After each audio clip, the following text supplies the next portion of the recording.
Welcome back to DemButlers. I am Cass. I'm Batman. Okay, Batman. No, that's I'm Batman. Nope, I'm Dub. What's up, Dub? Hello, Butler Brigade. Y'all remember that song? For the love of money, people will steal from their brother. I don't think they even know it in that key. For the love of money. What's the key? Well, Come on. You singing a little high, so I'm gonna say you probably singing it in about E or F. Okay, so then what's the level? It's G. Which sounds like way lower than where you singing it. for the love of money. money. Oh God. Anyway. All right, here we go. The OJs. It was the mighty OJs. Also, a lot of people know it from the New Jack City movie, but it was out way before then. We might be aging ourselves there a little bit. You might be going, what's the topic then, Cass? I don't know. I'm going to correlate that right on into it. Why do you need a local Panamanian bank in Panama? Okay. This question this additional bullet caused a little uproar on one of our previous videos. Pew, pew. Whoa, a little uproar. We don't need no bank. You don't gotta have no bank to get no visa in Panama. You ain't gotta have you don't need no bank. This video today is not about whether you need one, but why we feel like you should have one. So we're not even going to debate whatever visa status you're under. Okay, no debate, y'all. No debating. Zero, nada. This has nothing to do with visa status. It has nothing to do with immigration status. This is why we feel you should go ahead and have one. Okay? Okay.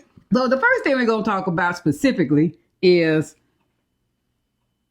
Cedric and I have said this multiple times, and that is change your mind in regards to you're no longer on vacation. That's right. Oh, yeah. When You're not on vacation anymore. Nah. Well, first of all, go ahead. You can't be on vacation when you retire because you ain't got no job. Okay. I mean, think about that. If you ain't got no job, what you on vacation from? Okay. Well, he's coming from the mindset that everybody that watches us is retired. Well, that's true. There are some that are nomads. There are some that own businesses. There are some that still work. And see, that's why we a good team. Because when I speak, I'm speaking from the retirees' perspective. And I'm speaking from that person that still works in some capacity. There you go. So everybody that watches us is not retired. So we freaking frat. Mud and Jeff. Batman and Robin. Okay, Batman. He's on Batman today, isn't he? What's up with Batman in your thought process? Yeah. But anyway, you're not vacationing anymore. So since you're not vacationing, I'm going to throw this one out to you. Wherever you live, wherever you stay, whatever country you reside in, would you live there and not have means or access to a banking institution? The answer is no. Would you live there? If the answer is no, I would not have an allegiance to a bank, then why would you possibly relocate to Panama and not even consider, I might want an institution, a banking institution, a financial resource, a banking professional, someone who knows and can assist me. You don't have to close your U.S. bank. And as a matter of fact, Cedric and I recommend, in regards to anyone that has any type of direct deposit for living, your pension, your Social Security, your disability check, and even your paycheck, to still keep that on whatever method you have in your home country. You don't have to change that at all. Now, when you don't change it, it's going to cost you a little money. No, we're not there yet. Stop jumping ahead. I'm not jumping. Oh, I can't jump ahead because I don't know what you're talking about. But we're not there yet. We recommend that you don't close it. Don't close that because you will still need access to that bank. And also the big one that Cedric likes to throw out there is Panamanian banks are not FDIC secured. Why would a Panamanian bank be FDIC secured when they're not US based?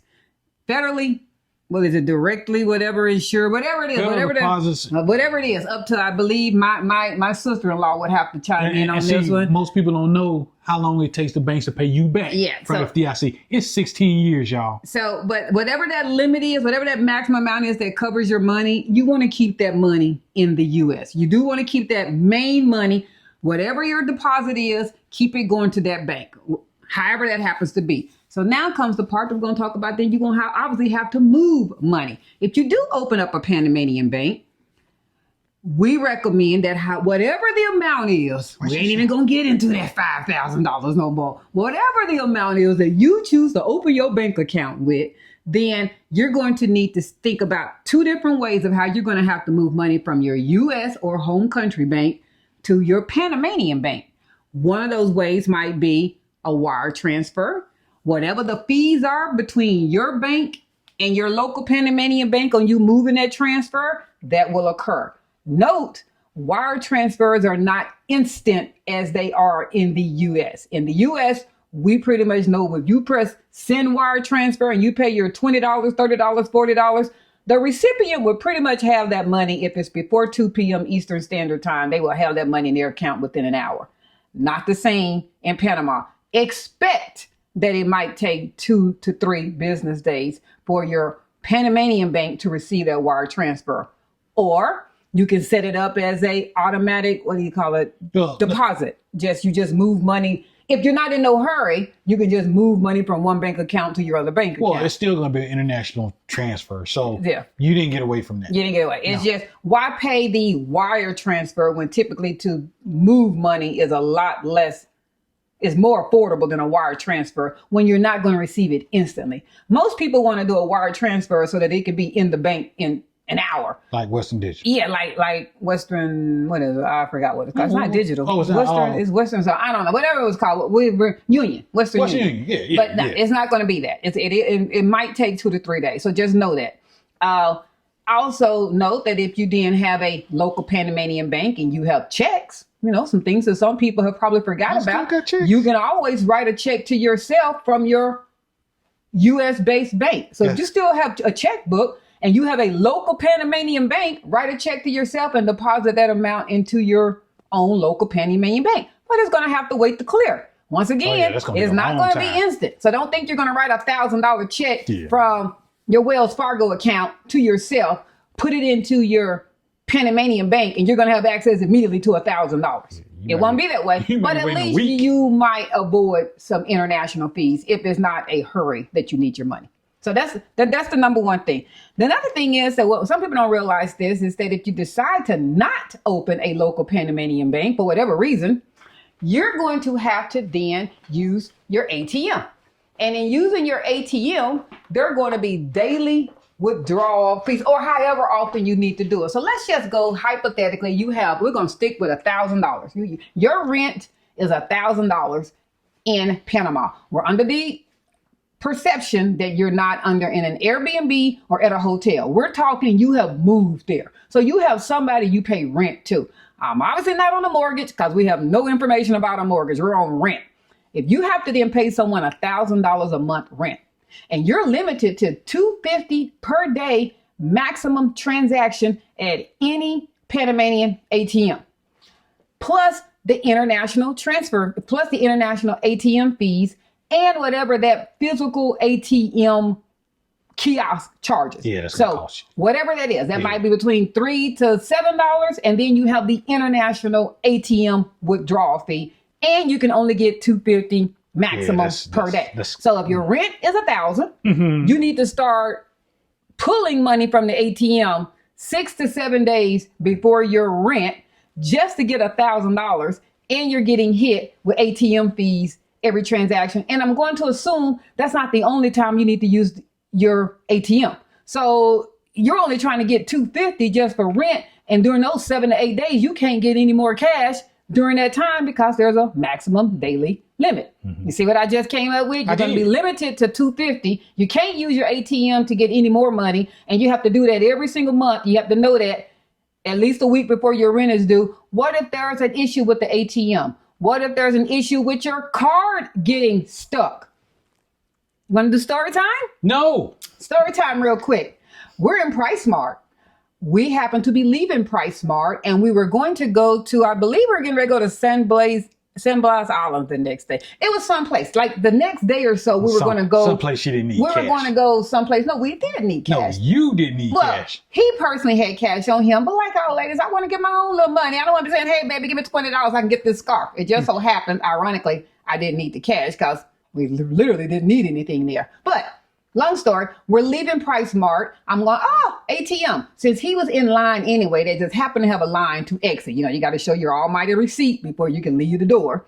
Just like here in the States for Costco or Sam's. So since he's in line, I'm like, let me go on over there and go to the PriceSmart little ATM. And this is PriceSmart. There are 2 ATMs. These are major banks on these ATMs. Put my card in, put the maximum $250. Might as well get $250. You're going to be the same fee. So it's the same fee. And I'm waiting. The machine makes the money dropping sound. No door ever opens and no card is released. Neither. No door opens, no card is released, and then the screen pops up. Thank you for using our ATM. Appreciate you. Nah, baby, where's my money? And where's my card? The gentleman who's behind us that has our cart, we've mentioned this to you before, Panama has one of the best concierge services when it comes to assistance with bags and carts and groceries. He's right there. I kid you not. He says to my husband, that machine always takes the people card. And I'm like, dude, why didn't you say anything? After about an hour, the manager coming over, the front desk coming over, the customer service coming over. At the end of the day, they said, take a photo of the QR code or the number that's on the machine, take as many pictures, and basically go to that particular bank's ATM. That was their bank. Just happened to be around the corner. Nice guy that was also standing with our groceries. He even did a video recorded message, just letting it be known that it just wasn't my husband and I saying that I didn't give my money, that he also witnessed it. It was legitimate. It was legit. But we go to the bank of said ATM, go to their bank after standing in line, showing my evidence. They go, yeah, you have to contact your own bank. We have nothing to do with that. So I still don't have my card. No, I did get my card. That's a missed story. I forgot about that. I did have my card. I just didn't have any money. It did push my card back out. I didn't have any money. So they say, contact your bank. We did. Contacted my bank. My bank was able to see that however they were able to tap into those machines, that the machine did not release my money. I didn't have my money. Luckily, I had my card. I said all that to say that what if it had kept my card? And what if that's your only card? You see what I'm getting at? There's a safety measure with that. So that is another reason why it is also to your benefit to have a local Panamanian bank. It would have been easy process to just go in there and get whatever cash I needed for San Blas Islands. That's another one that we want to say. Look at him. He's over there. He has so much to say because he hates if I need cash, just come to him and get it. That's his thing. Because I don't go to ATMs. I get a bulk amount of money from the bank and I hold on to it. That's okay. That's cool. So also, you need to also realize that payment apps. What's the big one that we use there in Panama, baby? Yappy. Yeah. So Yappy is very similar to Zelle. Some people like to say Cash App, but no, it's not really similar to Cash App. It's more similar to Zelle because it's connected to your bank. And yes, more banks than Banco General accept and allow you to use Yappy. We've already proven this. We will put up a picture. I think it's 4 to 5 banks will allow you an account with Yappy. But everybody take Yappy. You just can't have a standalone account with Yappy. You must have a local Panamanian bank in order to use Yappy. And Yappy is very similar to Zelle, as we've already went through that. So, and everybody accepts Yappy, and they prefer Yappy. Even your contractors, your street vendors. You might have a housekeeper or a chef. You might want to tip someone at the nail salon, and you don't always want to have cash and those type of things. Yeah, Yappy is almost better than cash because when you use Yappy to somebody or some business, they ain't worried about somebody stealing from them because there ain't no cash. There's no cash, and they just prefer it. So if you don't have a local Panamanian bank, Yappy is cut off for you. You can't even use it. And you're going to find, what if you're at dinner with 2, 3, 4 different couples and, the bill came to whatever and everybody's paying everybody else with Yappy and you're the one just sitting there left out because the main person's like, yeah, we all sent each other the money for the bill. Oh, no. You can split the bill with Yappy. Exactly. You can split the bill with Yappy. So, again, it's one of those things of being acclimated to the local culture. Why would you want to be different from everybody else that is already using a payment source? Apple Pay and Google Pay are not widely accepted. Not widely accepted. You got to be in a modern store. Yeah, it's a modern, as he just said, it's a modern day store that would allow you to tap to pay or use Apple Pay or Google Pay. Mm-hmm. Chances are more than not is less that have tap to pay And more than likely, they might have still the card reader where you can just actually insert your credit card into the machine. But that's a lot for you to really be basing that you're hoping that to be on. It's just not there. You can also, if you're going to, we're not getting to the work visa, but I'm going to caveat this. If you also are going to run a business, you definitely want to have a local bank account. How are you going to accept payment? Good. How are people going to send you money? How are they going to do that? I don't think you can run a business without having a local. Again, I'm not getting to the work visa. This is not about work visa requirements. Somebody might chime in and go, well, as part of the work visa, you have to have a local bank. I'm just saying, what if you did want to operate a business? Also, we keep saying you can also keep depositing. It's a fast way for depositing your income from your U.S. bank to your actual Panamanian bank. It also just allows you that other immersiveness. You're just there. You're local. You're not on vacation mode. You're on I live here mode. You can set up automatic bill pays from your local Panamanian bank. Some of those include your electric bill, your cell phone bill, and your, what am I missing? Internet. So those are your normal utilities that you might have to pay. And that's not even considering those of you that might want to purchase a car or any of those type of things. But you can also pay those bills with your credit card too. Yeah. Some of them you can. A couple of them you can. One thing you can pay it with, your bank. From your bank. Oh yeah. You pay it from your bank. We don't have to even discuss that. You can pay it from your bank. You can pay it from your bank all day long. So this was a big one. If you would like to know, and I just found this out, an attorney who's also a tax accountant. I have not vetted her, but I watch her videos. So proceed with caution. Her name is Giovanna Bernal, Bernal. She owns Prime Solutions Tax and Legal. She has created a video that will also allow you and show you how from your local home country, you can open a local Panamanian bank. There are many steps. There are many. It is not easy, and you're not going to cheat the system. You're going to have to be on camera. You have to not move from the camera. You have to send documents. They have to verify signatures. It is still a procedure. She wants you to know that it is much faster and easier to come into a local Panamanian office to get your account established than it is to do it from your home country. But there are 3 banks per her that will allow you to open a Panamanian bank account from your home country. And I will insert her video link in this video so you can also watch it yourself. She has said it will not be instant, and it will probably take you 7 to 14 business days for that account to even be created because you didn't want to go to the local office. So I'm just letting you know it's not easy, it's not quick, it's not fast, and it's more steps. Why would you do anything that's more difficult? I guess maybe someone who's not going to be moving to Panama for a while. Then wait. You might, I don't know. I'm just asking, why would you? But there is an option. You don't have to come into the local branch, but please watch her video. And I have no information as to if what she's saying is true, but the fact that she is an accountant as well as an attorney, I don't see why she necessarily want to lie to us. Everybody understands me on this. So the retired dude finna speak. Hey, y'all, that's just too much. Just wait till you get there and go into the bank with your person that's going to help you and just get your bank account started. Yeah. So your attorney, as one of those items that they should be providing service to you, should be offering to open up a local bank account. Sometimes a good price that you're hearing from your attorney is too good to be true because there are certain services that they're not including to offer for you. Your attorney or a representative of their office should be sitting there right there next to you in whatever bank that you all decide that you would like to do business with and walking you through that process and assisting you with the paperwork and the documents.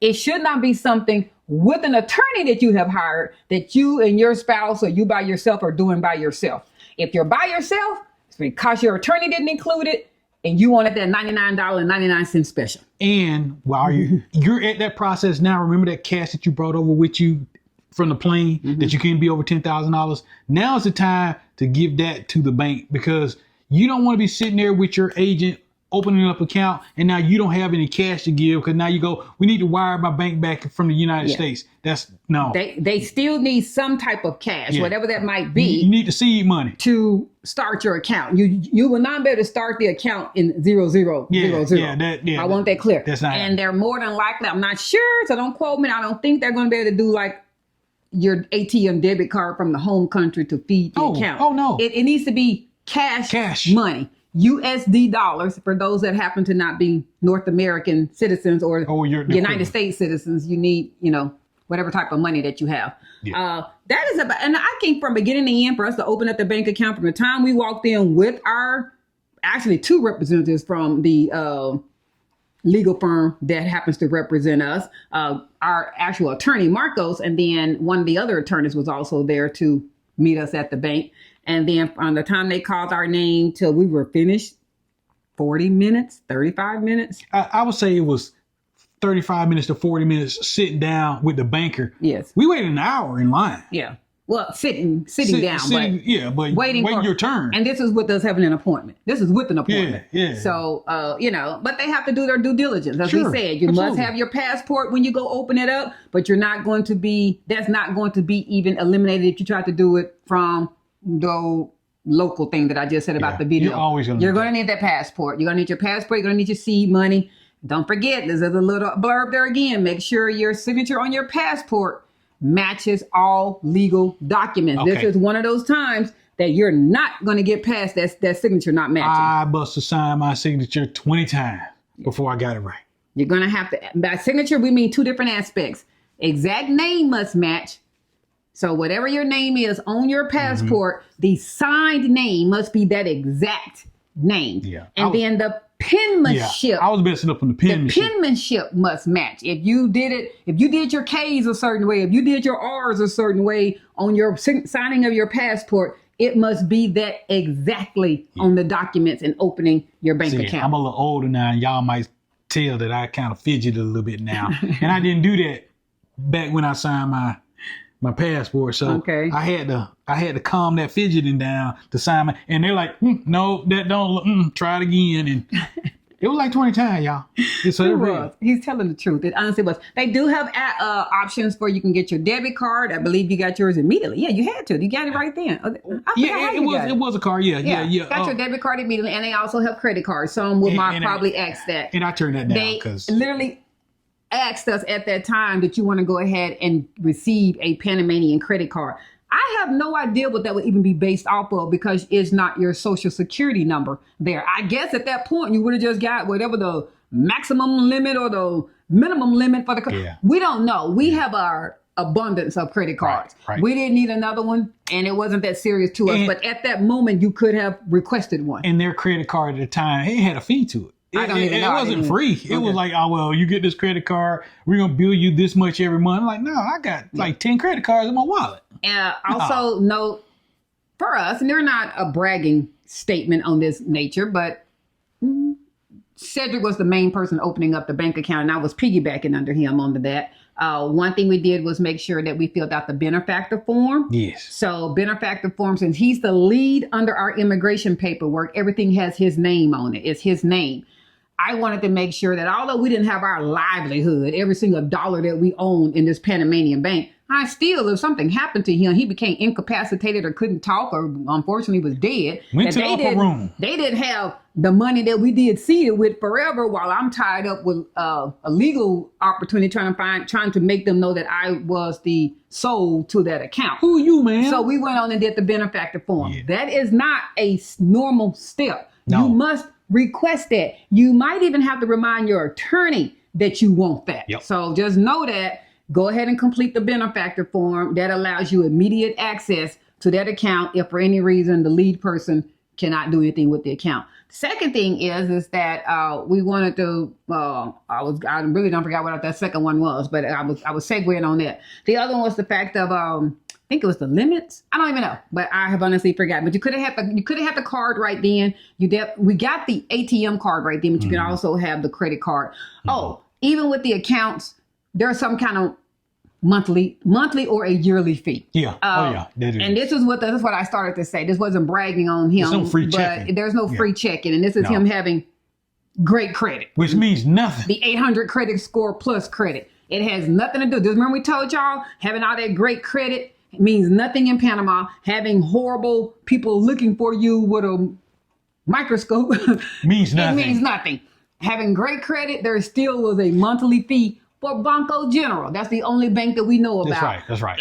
Other banks could be not have those fees, but for us, Banco General worked for us, and it was the one that was recommended from our attorney for us. And can I add something to that? Those of you who are relocating to Panama, not only is it a change for you and your soul, if you wasn't so good with money in the States and you owe everybody and their grandma, that stuff don't matter in Panama. It matters not. You get to start your financial life over because down there, cash is king. Credit ain't jack. Yeah. I mean, it's good to have, but nobody's going to run your credit score because that's not how the system's Now, it might have a variance as far as immigration for those of you who might be buying property. We don't know. Yeah, we don't know that part. So don't be going. Cedric said credit score don't mean nothing. Renting. Now, I can't even buy a house. I don't know anything about the buying. We don't know anything about buying a car. We don't know anything about buying a house. We don't know anything about what they look for you to open up a bank, open up a investment account, which was some other options that you have for visas. So I want to piggyback on him for a change. Well, I'm only telling you from my perspective and what we did. Right. And y'all got to watch all the videos and you'll know what we did. Right. So we can't tell you anything about buying. So your credit might have some variance when it comes to buying. As a matter of fact, I know it does with home ownership because two realtors that we always recommend says your FICO score does have a variance in buying property in Panama. So we're only talking about the things that we know as far as renting, those type of things. So once again, we don't want to mislead things out there because people will start coming and going, I've had 18 bankruptcies and 29 foreclosures. I'm going to Panama to buy a property. We didn't say that. And if you, we didn't say that. Stop buying properties. Once again, as always, hey, Butler Brigade members, y'all ready for that Sip Something, Say Something tonight? What's tonight? 7 p.m. Central Standard Time. Wow. It will be on Zoom. Yeah. It will be on Zoom. So no commercials. So Butler Brigade, check the post that was visible for members only. I posted it today that provides you with the Zoom link. So even if you forget this, when you log into the actual time tonight, you're going to see, please go over to Zoom. We're going to be on Zoom, and it is password protected for those of you that are not members. I'm sorry, but this is a members only Sip Something, Say Something, and we're going to have us a good time. So until later on tonight, Butler Brigade, we want y'all to like, share, comment, follow, subscribe. And with that, we're out. Money, money, money, money. Oh, God. Money, money, money, money, money, money. Karaoke is the whole thing. Yes, it is. Peace. Peace.